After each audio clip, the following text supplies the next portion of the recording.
नमस्कार दोस्तों। स्वागत है आपका वनडे एग्जाम सेंटर में। दोस्तों, आज के वीडियो में हम लोग दीनदयाल उपाध्याय गोरखपुर विश्वविद्यालय गोरखपुर में जो आपका minor paper BA BSc BCom fourth semester का होने वाला है, जिसका नाम है इक्विटेबल एंड इंक्लूसिव एजुकेशन और जिसका पेपर कोड है AE4 EIE, इससे संबंधित 100 महत्वपूर्ण बहुविकल्पी प्रश्नों की प्रैक्टिस करेंगे। ये प्रश्न परीक्षा में बार बार पूछे जाने वाले प्रश्न हैं, तो परीक्षा देने जाने से पहले इन प्रश्नों को जरूर देख करके जाइएगा। चलिए बिना देर के प्रश्नों की प्रैक्टिस शुरू करते हैं। आपका पहला प्रश्न है, समावेशी शिक्षा का मुख्य उद्देश्य क्या है? तो समावेशी शिक्षा का मुख्य उद्देश्य है सभी बच्चों को उनकी पृष्ठभूमि या क्षमताओं की परवाह किए बिना एक ही कक्षा में पढ़ाना। बी ऑप्शन आपका पहले का सही हो जाएगा। दूसरा प्रश्न देख लेते हैं। इसमें आपसे पूछा गया है कि इक्विटी का शिक्षा में क्या अर्थ है? तो इक्विटी का शिक्षा में अर्थ होता है छात्रों की व्यक्तिगत आवश्यकताओं के अनुसार संसाधन और सहायता प्रदान करना। बी ऑप्शन आपका दूसरे का सही हो जाएगा। तीसरा प्रश्न देख लेते हैं। इसमें आपसे पूछा गया है कि समावेशी शिक्षा में इक्वालिटी और इक्विटी में क्या अंतर है? तो तीसरे का आपका बी ऑप्शन सही हो जाएगा। इक्वालिटी का मतलब होता है सबको बराबर बांटना है, जबकि इक्विटी का मतलब होता है जरूरत के अनुसार देना है, यानी जितना जिसको जरूरत है उतना हम दे रहे हैं तो इक्विटी है, लेकिन सबको बराबर अगर बांट रहे हैं तो उसको इक्वलिटी के नाम से जाना जाता है। तो बी ऑप्शन आपका तीसरे का सही हो जाएगा। चौथा प्रश्न देख लेते हैं। इसमें आपसे पूछा गया है कि समावेशी कक्षा में एक शिक्षक की सबसे महत्वपूर्ण भूमिका क्या है? तो चौथे का सी ऑप्शन आपका सही हो जाएगा। बच्चों की विविध आवश्यकताओं को पहचानना और उनके अनुसार शिक्षण योजना बनाना। सी ऑप्शन आपका चौथे का सही हो जाएगा। पांचवा प्रश्न है, निम्नलिखित में से कौन सा समावेशी शिक्षा का एक सिद्धांत नहीं है? तो जो समावेशी शिक्षा का सिद्धांत नहीं है वो है छात्रों का पृथक्करण। सी ऑप्शन आपका पांचवें का सही हो जाएगा। छठा प्रश्न देख लेते हैं। इसमें आपसे पूछा गया है कि लर्निंग डिसेबिलिटी यानी सीखने की विकलांगता वाले बच्चों के लिए समावेशी शिक्षा क्यों जरूरी है? तो ए ऑप्शन सही हो जाएगा, ताकि वे सामान्य बच्चों के साथ सामाजिक कौशल सीख सकें। ए ऑप्शन आपका छठवें का सही हो जाएगा। सातवां प्रश्न है, समावेशी शिक्षा मानती है कि हमें व्यवस्था को बच्चे के अनुरूप बदलना चाहिए। तो व्यवस्था को बच्चे के अनुरूप बदलना चाहिए। बी ऑप्शन आपका सातवें का सही हो जाएगा। आठवां प्रश्न देख लेते हैं। इसमें आपसे पूछा गया है कि निम्नलिखित में से कौन सा कारक समावेशी शिक्षा में बाधा है? तो समावेशी शिक्षा में जो बाधा है वो रूढ़िवादिता और पूर्वाग्रह है। सी ऑप्शन आपका आठवें का सही हो जाएगा। नौवां प्रश्न देख लेते हैं। इसमें आपसे पूछा गया है कि समानुभूति का समावेशी शिक्षा में क्या महत्व है? तो नौवें का बी ऑप्शन सही हो जाएगा। दूसरे की स्थिति और भावनाओं को उनकी दृष्टि से समझना। बी ऑप्शन आपका नौवें का सही हो जाएगा। 10वां प्रश्न है, समावेशी शिक्षा का दर्शन किस पर आधारित है? तो समावेशी शिक्षा का जो दर्शन है वो मानवाधिकार और सामाजिक न्याय पर आधारित है। ए ऑप्शन आपका 10वें का सही हो जाएगा। 11 नंबर प्रश्न देख लेते हैं। मुख्य धारा और समावेशन में क्या अंतर है? तो मुख्य धारा और समावेशन में जो अंतर होता है, मुख्य धारा में बच्चा व्यवस्था के अनुकूल बनता है, जबकि समावेशन में व्यवस्था जो है बच्चे के अनुकूल बदलती है। तो ए ऑप्शन आपका 11 का सही हो जाएगा। 12 नंबर प्रश्न देख लेते हैं। वंचित वर्ग के बच्चों को शामिल करने के लिए स्कूल को क्या करना चाहिए? तो उनकी संस्कृति और भाषा को सम्मान देना चाहिए। बी ऑप्शन आपका 12 का सही हो जाएगा। 13 नंबर प्रश्न देख लेते हैं। समावेशी शिक्षा में बैरियर फ्री एनवायरनमेंट यानी बाधा मुक्त वातावरण का क्या अर्थ है? तो इसका अर्थ होता है ऐसा बुनियादी ढांचा जहां विकलांग बच्चे बिना किसी रुकावट के आ जा सकें। बी ऑप्शन आपका 13 का सही हो जाएगा। 14 नंबर प्रश्न है, एक समावेशी स्कूल वह है जो सभी शिक्षार्थियों की क्षमताओं की परवाह किए बिना उनके सीखने के परिणामों को सुधारने के लिए प्रतिबद्ध है। तो बी ऑप्शन आपका 14 का सही हो जाएगा। 15 नंबर प्रश्न देख लेते हैं। विविधता से क्या तात्पर्य है? विविधता से क्या तात्पर्य है? तो भाषा, संस्कृति, लिंग, क्षमता और पृष्ठभूमि की भिन्नता जो है विविधता कहलाती है। सी ऑप्शन आपका 15 का सही हो जाएगा। 16 नंबर प्रश्न है, समावेशी शिक्षा किस प्रकार के समाज के निर्माण में मदद करती है? तो समावेशी शिक्षा जो है समतामूलक और न्यायपूर्ण समाज की स्थापना में मदद करती है। बी ऑप्शन आपका 16 का सही हो जाएगा। 17 नंबर प्रश्न देख लेते हैं। इसमें आपसे पूछा गया है कि बच्चों में व्यक्तिगत भिन्नता को एक समावेशी शिक्षक को कैसे देखना चाहिए? तो 17 का सी ऑप्शन सही हो जाएगा।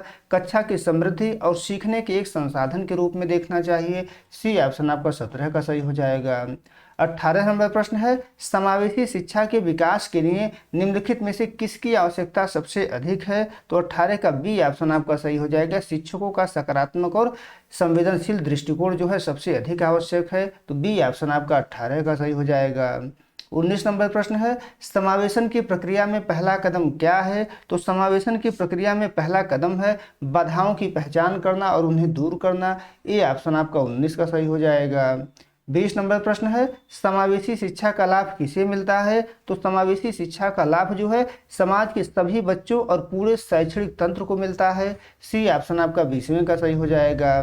21 नंबर प्रश्न है, भारतीय संविधान का कौन सा अनुच्छेद 6 से 14 वर्ष के बच्चों के लिए मुफ्त और अनिवार्य शिक्षा का अधिकार देता है? तो अनुच्छेद 21 ए देता है। बी ऑप्शन आपका 21 का सही हो जाएगा। 22 नंबर प्रश्न देख लेते हैं। इसमें आपसे पूछा गया है कि राइट टू एजुकेशन एक्ट किस वर्ष लागू हुआ था?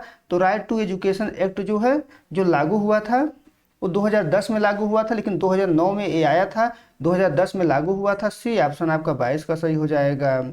आगे बढ़ते हैं, 23 नंबर प्रश्न देख लेते हैं। इसमें आपसे पूछा गया है कि आरटीई अधिनियम 2009 की धारा 12(1)(c) के तहत निजी स्कूलों में आर्थिक रूप से कमजोर वर्ग के लिए कितने प्रतिशत सीटें आरक्षित हैं? तो कुल यहाँ पर जो है आर्थिक रूप से जो कमजोर वर्ग है उनके लिए कुल जो है 25% सीटें आरक्षित हैं। सी ऑप्शन आपका 23 का सही हो जाएगा। आगे बढ़ते हैं, 24 नंबर प्रश्न देख लेते हैं। इसमें आपसे पूछा गया है कि राष्ट्रीय शिक्षा नीति 2020 में समावेशी शिक्षा के लिए किस समूह पर विशेष ध्यान दिया गया है? तो 24 का आपका ए ऑप्शन सही हो जाएगा। SEDG समूह पर विशेष ध्यान दिया गया है। सोशियो इकोनॉमिकली डिसएडवांटेज्ड ग्रुप्स पर विशेष ध्यान दिया गया है, तो ए ऑप्शन आपका 24 का सही हो जाएगा। 25 नंबर प्रश्न देख लेते हैं।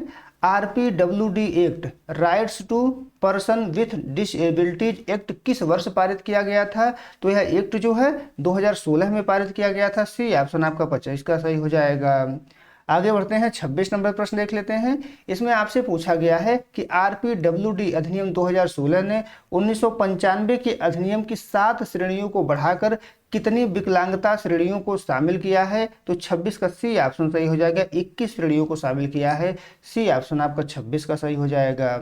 27 नंबर प्रश्न देख लेते हैं। इसमें आपसे पूछा गया है कि RPWD अधिनियम 2016 के अनुसार बेंचमार्क विकलांगता से पीड़ित वह व्यक्ति है जिसमें कम से कम कितने प्रतिशत विकलांगता हो? तो कम से कम 40% विकलांगता होनी चाहिए।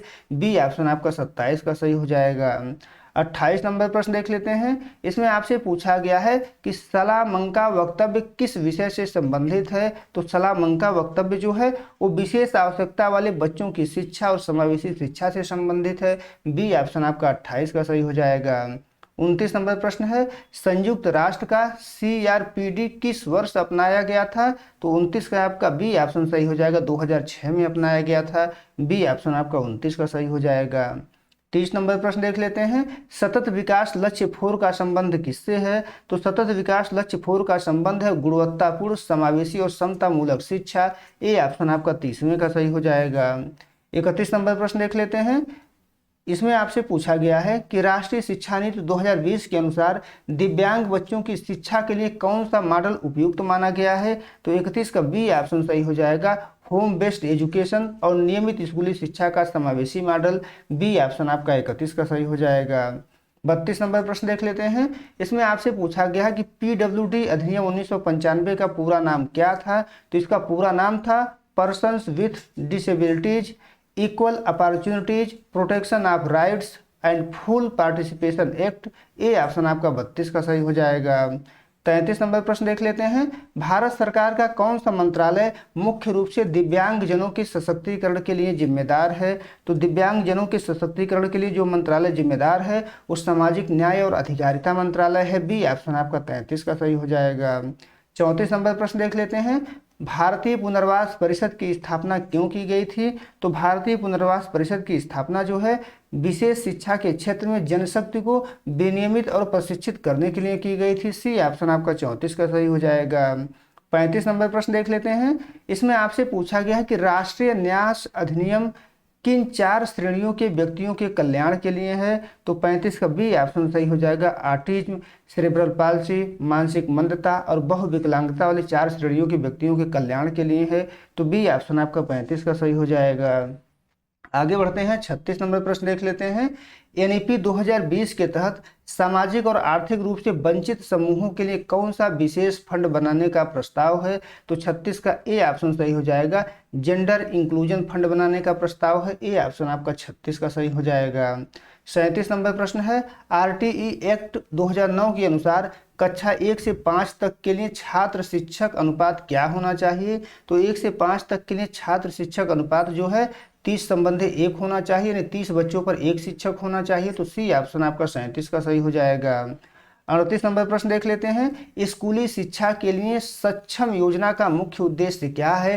तो स्कूली शिक्षा के लिए सक्षम योजना का मुख्य उद्देश्य है दिव्यांग बच्चों को सहायक उपकरण और छात्रवृत्ति देना। बी ऑप्शन आपका 38 का सही हो जाएगा। 39 नंबर प्रश्न देख लेते हैं। इसमें आपसे पूछा गया है कि शिक्षा का अधिकार अधिनियम के तहत विकलांग बच्चों के लिए मुफ्त शिक्षा की आयु सीमा क्या है? तो 39 का आपका बी ऑप्शन सही हो जाएगा। 6 से 18 वर्ष है। बी ऑप्शन आपका 39 का सही हो जाएगा। 40 नंबर प्रश्न देख लेते हैं। इंटीग्रेटेड एजुकेशन यानी एकीकृत शिक्षा की मुख्य कमी क्या थी जिसके कारण समावेशी शिक्षा को अपनाया गया? तो 40 का डी ऑप्शन सही हो जाएगा। इसमें बच्चे को बिना किसी विशेष सहायता के सामान्य स्कूल की व्यवस्था में खुद को ढालना पड़ता था। डी ऑप्शन आपका 40 का सही हो जाएगा। 41 नंबर प्रश्न है, डिस्लेक्सिया मुख्य रूप से किस कठिनाई से संबंधित है? तो डिस्लेक्सिया जो है पढ़ने और वर्तनी से संबंधित है। बी ऑप्शन आपका 41 का सही हो जाएगा। 42 नंबर प्रश्न देख लेते हैं। इसमें आपसे पूछा गया है कि डिस्ग्राफिया से पीड़ित बच्चे को मुख्य रूप से किसमें समस्या होती है? तो जो बच्चा डिस्ग्राफिया से पीड़ित होता है वो जो है लिखने में उसको समस्या आती है। सी ऑप्शन आपका 42 का सही हो जाएगा। 43 नंबर प्रश्न देख लेते हैं। इसमें आपसे पूछा गया है कि डिस्कैलकुलिया निम्नलिखित में से किससे संबंधित विकार है? तो यह जो है गणितीय और अंक गणितीय कौशल से संबंधित विकार है। बी ऑप्शन आपका 43 का सही हो जाएगा। 44 नंबर प्रश्न देख लेते हैं। ADHD का पूर्ण रूप क्या है, यानी इसका फुल फॉर्म पूछा गया है। तो इसका पूर्ण रूप है attention deficit hyper activity disorder. A option आपका 44 का सही हो जाएगा। 45 नंबर प्रश्न देख लेते हैं। इसमें आपसे पूछा गया है कि ऑटिज्म स्पेक्ट्रम डिसऑर्डर से पीड़ित बच्चे की मुख्य विशेषता क्या होती है? तो 45 का बी ऑप्शन आपका सही हो जाएगा। उन्हें सामाजिक संचार और बातचीत में कठिनाई होती है। बी ऑप्शन आपका 45 का सही हो जाएगा। 46 नंबर प्रश्न है, सेरेब्रल पाल्सी किस प्रकार की विकलांगता है? तो 46 का सी ऑप्शन सही हो जाएगा। न्यूरोलॉजिकल और गामक विकलांगता है। सी ऑप्शन आपका 46 का सही हो जाएगा। 47 नंबर प्रश्न है, ब्रेल लिपि का उपयोग किन बच्चों की शिक्षा के लिए किया जाता है? तो ब्रेल लिपि का उपयोग जो है दृष्टिबाधित बच्चों की शिक्षा के लिए किया जाता है। बी ऑप्शन आपका 47 का सही हो जाएगा। 48 नंबर प्रश्न है, हियरिंग एड का उपयोग किस प्रकार के बच्चों की मदद के लिए किया जाता है? तो हियरिंग एड का जो उपयोग है वो श्रवण बाधित बच्चों के लिए किया जाता है। बी ऑप्शन आपका 48 का सही हो जाएगा। 49 नंबर प्रश्न देख लेते हैं। इसमें आपसे पूछा गया है कि डाउन सिंड्रोम किस प्रकार का विकार है? तो डाउन सिंड्रोम जो है एक आनुवांशिक गुणसूत्र विकार है। ए ऑप्शन आपका 49 का सही हो जाएगा। 50 नंबर प्रश्न देख लेते हैं। गिफ्टेड यानी प्रतिभाशाली बच्चों की पहचान कैसे की जा सकती है? तो 50 का बी ऑप्शन सही हो जाएगा। उच्च बुद्धिलब्धि और रचनात्मकता से की जा सकती है। बी ऑप्शन आपका 50 का सही हो जाएगा। 51 नंबर प्रश्न है, धीमी गति से सीखने वाले बच्चों के लिए क्या आवश्यक है? तो धीमी गति से सीखने वाले बच्चों के लिए आवश्यक है उपचारात्मक शिक्षण और अतिरिक्त समय देना। सी ऑप्शन आपका 51 का सही हो जाएगा। 52 नंबर प्रश्न है, लोकोमोटर डिसेबिलिटी का क्या अर्थ है? तो इसका अर्थ होता है हड्डियों, जोड़ों या मांसपेशियों की अक्षमता जिससे अंगों के हिलने डुलने में समस्या हो। बी ऑप्शन आपका 52 का सही हो जाएगा। 53 नंबर प्रश्न देख लेते हैं। इसमें आपसे पूछा गया है कि मूक बधिर बच्चों से संवाद करने का सबसे प्रभावी तरीका क्या है? तो इसका सबसे प्रभावी तरीका है सांकेतिक भाषा का प्रयोग करना। ए ऑप्शन आपका 53 का सही हो जाएगा। आगे बढ़ते हैं, 54 नंबर प्रश्न देख लेते हैं। इसमें आपसे पूछा गया है कि डिस्प्रेक्सिया मुख्य रूप से किससे संबंधित है? तो डिस्प्रेक्सिया मुख्य रूप से शारीरिक समन्वय और गामक कौशल में कठिनाई से संबंधित है। बी ऑप्शन आपका 54 का सही हो जाएगा। 55 नंबर प्रश्न देख लेते हैं। क्या मानसिक बीमारी और मानसिक मंदता एक ही है? तो 55 का आपका सी ऑप्शन सही हो जाएगा। नहीं, मानसिक मंदता एक विकासात्मक स्थिति है, जबकि मानसिक बीमारी एक मानसिक स्वास्थ्य विकार है। सी ऑप्शन आपका 55 का सही हो जाएगा। 56 नंबर प्रश्न है, एसिड अटैक सर्वाइवर्स को किस कानून के तहत विकलांगता की श्रेणी में शामिल किया गया है? तो 56 का बी ऑप्शन आपका सही हो जाएगा। RPWD एक्ट 2016 के तहत शामिल किया गया है। बी ऑप्शन आपका 56 का सही हो जाएगा। 57 नंबर प्रश्न देख लेते हैं, कक्षा में बार बार एक ही क्रिया को दोहराना किस विकार का लक्षण हो सकता है? तो यह जो है ऑटिज्म का लक्षण होता है। बी ऑप्शन आपका 57 का सही हो जाएगा। 58 नंबर प्रश्न देख लेते हैं, लो विजन वाले छात्रों के लिए कक्षा में क्या व्यवस्था होनी चाहिए? तो 58 का ए ऑप्शन आपका सही हो जाएगा। बड़े अक्षरों वाली किताबें और उचित रोशनी देना, ये व्यवस्था होनी चाहिए। तो ए ऑप्शन आपका 58 का सही हो जाएगा। 59 नंबर प्रश्न है, सृजनात्मक बच्चों की मुख्य विशेषता क्या होती है? तो 59 का आपका बी ऑप्शन सही हो जाएगा। वे अपसारी सोच और नए विचारों को जन्म देते हैं। बी ऑप्शन आपका 59 का सही हो जाएगा। 60 नंबर प्रश्न देख लेते हैं, इसमें आपसे पूछा गया है कि अधिगम अक्षमता शब्द का प्रयोग सर्वप्रथम किसने किया था? तो इस शब्द का प्रयोग सबसे पहले जो है सैमुअल किर्क के द्वारा किया गया था। सी ऑप्शन आपका 60 का सही हो जाएगा। 61 नंबर प्रश्न देख लेते हैं, यूडीएल का पूर्ण रूप क्या है जो समावेशी शिक्षा में बहुत महत्वपूर्ण है? तो यूडीएल का पूर्ण रूप होता है universal design for learning. A option आपका 61 का सही हो जाएगा। 62 नंबर प्रश्न देख लेते हैं, लचीला पाठ्यक्रम किसे लाभ पहुंचाता है? तो लचीला पाठ्यक्रम जो है कक्षा के सभी छात्रों को, क्योंकि यह उनकी अलग अलग आवश्यकताओं को पूरा करता है। बी ऑप्शन आपका 62 का सही हो जाएगा। 63 नंबर प्रश्न है, समावेशी शिक्षा में मूल्यांकन कैसा होना चाहिए? तो 63 का बी ऑप्शन आपका सही हो जाएगा। सतत, लचीला और शिक्षार्थी केंद्रित होना चाहिए। बी ऑप्शन आपका 63 का सही हो जाएगा। 64 नंबर प्रश्न है, आईईपी का पूरा नाम क्या है? तो आईईपी का पूरा नाम है individualised education programme. C option आपका 64 का सही हो जाएगा। 65 नंबर प्रश्न देख लेते हैं, इसमें आपसे पूछा गया है कि पीयर ट्यूटरिंग से क्या तात्पर्य है? तो पीयर ट्यूटरिंग से तात्पर्य होता है एक छात्र द्वारा दूसरे छात्र को पढ़ाना और मदद करना। बी ऑप्शन आपका 65 का सही हो जाएगा। 66 नंबर प्रश्न है, समावेशी कक्षा के सहयोगात्मक अधिगम को, 66 का आपका ए ऑप्शन सही हो जाएगा, सक्रिय रूप से बढ़ावा दिया जाना चाहिए। ए ऑप्शन आपका 66 का सही हो जाएगा।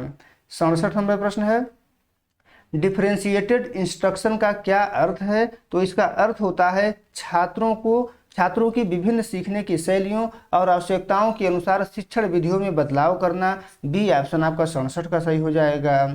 68 नंबर प्रश्न देख लेते हैं, इसमें आपसे पूछा गया है कि दृष्टिबाधित छात्रों के मूल्यांकन के लिए शिक्षक को क्या करना चाहिए? तो इनके मूल्यांकन के लिए मौखिक परीक्षाओं का उपयोग करना चाहिए या ब्रेल लिपि या सॉफ्टवेयर की अनुमति देनी चाहिए। सी ऑप्शन आपका 68 का सही हो जाएगा। 69 नंबर प्रश्न देख लेते हैं, इसमें आपसे पूछा गया है कि रैंप और टेक्सटाइल पाथ स्कूलों में क्यों आवश्यक हैं? तो बी ऑप्शन सही हो जाएगा, शारीरिक और दृष्टिबाधित बच्चों की सुलभता सुनिश्चित करने के लिए आवश्यक हैं। बी ऑप्शन आपका 69 का सही हो जाएगा। 70 नंबर प्रश्न है, असिस्टिव टेक्नोलॉजी यानी सहायी तकनीकी का एक उदाहरण कौन सा है? तो 70 का बी ऑप्शन सही हो जाएगा, स्क्रीन रीडर सॉफ्टवेयर है। बी ऑप्शन आपका 70 का सही हो जाएगा। 71 नंबर प्रश्न है, इसमें आपसे पूछा गया है कि बहुसंवेदी दृष्टिकोण क्या है? तो बहुसंवेदी दृष्टिकोण जो है सीखने के लिए देखने, सुनने, छूने और महसूस करने वाली विभिन्न इंद्रियों का एक साथ उपयोग करना है। डी ऑप्शन आपका 71 का सही हो जाएगा। 72 नंबर प्रश्न है, समावेशी शिक्षा में एक विशेष शिक्षक की क्या भूमिका है? तो 72 का आपका बी ऑप्शन सही हो जाएगा, सामान्य शिक्षक के साथ मिलकर विशेष आवश्यकता वाले बच्चों के लिए रणनीतियां तैयार करना और आईईपी बनाना। बी ऑप्शन आपका 72 का सही हो जाएगा। 73 नंबर प्रश्न देख लेते हैं, पाठ्यचर्या अनुकूलन का क्या अर्थ है? तो पाठ्यचर्या अनुकूलन का अर्थ होता है विशेष बच्चों की आवश्यकताओं के अनुसार पाठ्यक्रम की सामग्री, प्रस्तुति और मूल्यांकन में संशोधन करना। सी ऑप्शन आपका 73 का सही हो जाएगा। 74 नंबर प्रश्न है, समावेशी कक्षा में बैठने की व्यवस्था कैसी होनी चाहिए? तो 74 का ए ऑप्शन सही हो जाएगा, लचीली और बच्चों की जरूरतों के अनुसार बदलने वाली होनी चाहिए। तो ए ऑप्शन आपका 74 का सही हो जाएगा। 75 नंबर प्रश्न है, इसमें आपसे पूछा गया है कि टॉकिंग बुक्स यानी बोलने वाली किताबें किन छात्रों के लिए सबसे अधिक उपयोगी हैं। तो यह जो है दृष्टिबाधित या गंभीर डिस्लेक्सिया वाले छात्रों के लिए अधिक उपयोगी हैं। बी ऑप्शन आपका 75 का सही हो जाएगा। 76 नंबर प्रश्न है, पोर्टफोलियो मूल्यांकन समावेशी शिक्षा में क्यों उपयोगी है। तो 76 का ए ऑप्शन आपका सही हो जाएगा, क्योंकि यह छात्र के समय के साथ हुए क्रमिक विकास और कार्यों का एक व्यापक रिकॉर्ड रखता है। ए ऑप्शन आपका 76 का सही हो जाएगा। 77 नंबर प्रश्न है, समावेशी शिक्षा को सफल बनाने के लिए शिक्षकों के लिए क्या आवश्यक है। तो 77 का ए ऑप्शन सही हो जाएगा, नियमित व्यावसायिक विकास और संवेदीकरण प्रशिक्षण आवश्यक है। ए ऑप्शन आपका 77 का सही हो जाएगा। 78 नंबर प्रश्न है, सह शिक्षण का क्या अर्थ है। तो सह शिक्षण का अर्थ होता है एक ही कक्षा में सामान्य शिक्षक और विशेष शिक्षक का मिलकर पढ़ाना। बी ऑप्शन आपका 78 का सही हो जाएगा। 79 नंबर प्रश्न है, एनसीटीई का समावेशी शिक्षा में क्या योगदान है। तो 79 का बी ऑप्शन आपका सही हो जाएगा, यह शिक्षक शिक्षा के पाठ्यक्रम में समावेशी शिक्षा को अनिवार्य बनाती है। बी ऑप्शन आपका 79 का सही हो जाएगा। आगे बढ़ते हैं, 80 नंबर प्रश्न देख लेते हैं, एक समावेशी शिक्षा में त्रुटियों को कैसे देखा जाना चाहिए। तो 80 का सी ऑप्शन सही हो जाएगा, सीखने की प्रक्रिया में एक स्वाभाविक हिस्से और खिड़की के रूप में देखा जाना चाहिए। सी ऑप्शन आपका 80 का सही हो जाएगा। 81 नंबर प्रश्न है, जेंडर और सेक्स में क्या अंतर है। तो 81 का बी ऑप्शन सही हो जाएगा, जेंडर एक सामाजिक संरचना है जबकि सेक्स जैविक है। बी ऑप्शन आपका 81 का सही हो जाएगा। 82 नंबर प्रश्न है, कक्षाओं में जेंडर रूढ़िवादिता को कम करने के लिए शिक्षक को क्या करना चाहिए। तो जेंडर रूढ़िवादिता को कम करने के लिए गैर पारंपरिक भूमिकाओं को बढ़ावा देना, जैसे पुरुष रसोइया या महिला पायलट के उदाहरण देना। ये ऑप्शन आपका 82 का सही हो जाएगा। 83 नंबर प्रश्न देख लेते हैं, बहुभाषावाद को समावेशी कक्षा में किस रूप में देखा जाना चाहिए। तो 83 का आपका बी ऑप्शन सही हो जाएगा, एक मूल्यवान संसाधन के रूप में देखा जाना चाहिए। आगे बढ़ते हैं, 84 नंबर प्रश्न है, प्रथम पीढ़ी के शिक्षार्थी कौन है। तो 84 का डी ऑप्शन सही हो जाएगा, जिनके परिवार से कोई भी पहले स्कूल नहीं गया है वो प्रथम पीढ़ी के शिक्षार्थी कहलाते हैं। डी ऑप्शन आपका 84 का सही हो जाएगा। 85 नंबर प्रश्न देख लेते हैं, इसमें आपसे पूछा गया है कि हाशिए पर रहने वाले समुदायों जैसे एससी, एसटी और अल्पसंख्यक बच्चों के ड्रॉप आउट यानी स्कूल छोड़ने का मुख्य कारण क्या है। तो ये मुख्य कारण है गरीबी, सामाजिक भेदभाव और प्रासंगिक पाठ्यक्रम का अभाव। सी ऑप्शन आपका 85 का सही हो जाएगा। 86 नंबर प्रश्न देख लेते हैं, सांस्कृतिक रूप से उत्तरदायी शिक्षण का क्या अर्थ है। तो इसका अर्थ है छात्रों की सांस्कृतिक पृष्ठभूमि को स्वीकार करना और उसे शिक्षण में शामिल करना। बी ऑप्शन आपका 86 का सही हो जाएगा। 87 नंबर प्रश्न है, समावेशी शिक्षा में माता पिता की क्या भूमिका है। तो बी ऑप्शन सही हो जाएगा, वे निर्णय लेने और बच्चे की शिक्षा योजना के महत्वपूर्ण भागीदार हैं। बी ऑप्शन आपका 87 का सही हो जाएगा। 88 नंबर प्रश्न है, इक्विटेबल एजुकेशन सुनिश्चित करने के लिए सरकार द्वारा चलाई जा रही किस योजना में लड़कियों के लिए आवासीय स्कूल खोले जाते हैं। तो 88 का आपका ए ऑप्शन सही हो जाएगा, कस्तूरबा गांधी बालिका विद्यालय। ए ऑप्शन आपका सही हो जाएगा। 89 नंबर प्रश्न है, पोषण का समावेशी शिक्षा से क्या संबंध है। तो 89 का आपका बी ऑप्शन सही हो जाएगा, कुपोषण बच्चों की सीखने की क्षमता को प्रभावित करता है, इसलिए मिड डे मील जैसी योजनाएं समावेशन का हिस्सा हैं। बी ऑप्शन आपका 89 का सही हो जाएगा।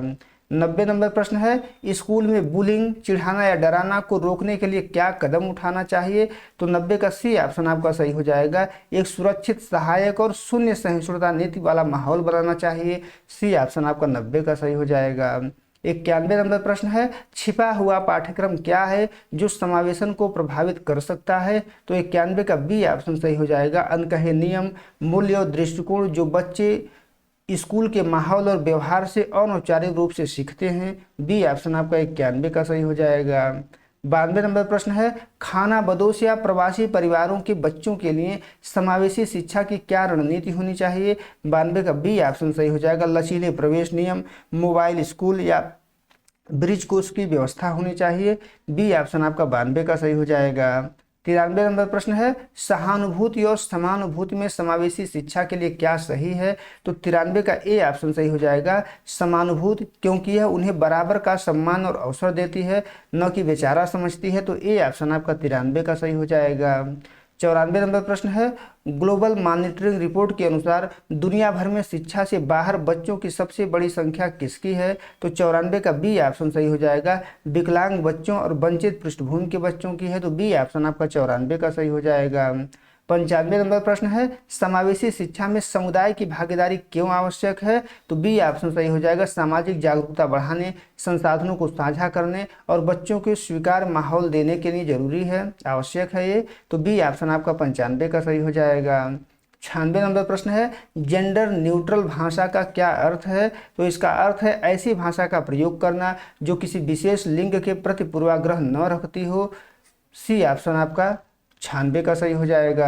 97 नंबर प्रश्न देख लेते हैं। इसमें आपसे पूछा गया है कि वंचित पृष्ठभूमि के बच्चों को स्कूल में समायोजित करने के लिए शिक्षकों को किस बात से बचना चाहिए? तो 97 का बी ऑप्शन आपका सही हो जाएगा, उनके प्रति कम उम्मीदें रखने या उनके बारे में नकारात्मक रूढ़िवादिता बनाने से बचना चाहिए, बी ऑप्शन आपका 97 का सही हो जाएगा। 98 नंबर प्रश्न देख लेते हैं। निम्नलिखित में से कौन सा समावेशन का अंतिम लक्ष्य है? तो समावेशन का अंतिम लक्ष्य है समाज के हर नागरिक को सम्मान, गरिमा और समान भागीदारी अधिकार देना, ये ऑप्शन आपका 98 का सही हो जाएगा। 99 नंबर प्रश्न है, राष्ट्रीय पाठ्यचर्या रूपरेखा समावेशी शिक्षा को किस प्रकार परिभाषित करती है? तो 99 का बी ऑप्शन सही हो जाएगा, यह एक ऐसी प्रक्रिया के रूप में जहां स्कूल सभी बच्चों की आवश्यकताओं के अनुरूप खुद को ढालते हैं, बी ऑप्शन आपका 99 का सही हो जाएगा।